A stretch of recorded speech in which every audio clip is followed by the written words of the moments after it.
سرارای بریارا اوپک بو درشکرنا رکفتن جبو کم کرنا برهمینانه به مرما پشتوانی کرنا بهای نفته لروجا پنجشنبه بهای نفته برایجا 5 ساده نزم بو گمازندرین هاتنا خوارا روجانه هرجه دست پیکا هیوا آداره و حتانو که رک خراوا اوپک دکمبونه که دا دوهی لویانا بریار دا رکفتن جبو کم کرنا برهمینانا نفته حتی هیوا آداره سال 2018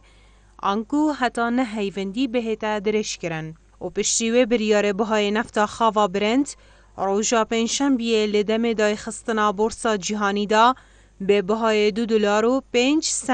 کد بیتا به رجا 4.6 ساده نزم بویا که با هر برمیله که گهشتیه $51.46 هر واسم بهای نفت دگیره بستن پاش خستین روش آوای تکساز 6 سنت و به رجا 4.8 ساده نزم به $48.09 سر دارید گل داد.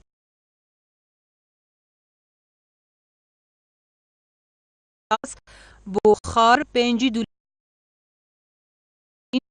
نزم بون هرجه هشتی هیوا آدارا بوری و حتی نکته دادانان. الدوماهیا تشرینا دوی یا سالا بوری اندامن رک خراوا اوپک گهشتنا رکفتنه و لسرکم کرنا آستی برهمینانا نفته به ایکمین رکفتن بوی شوی بو جبو وان ولاتان هر پشتی سالا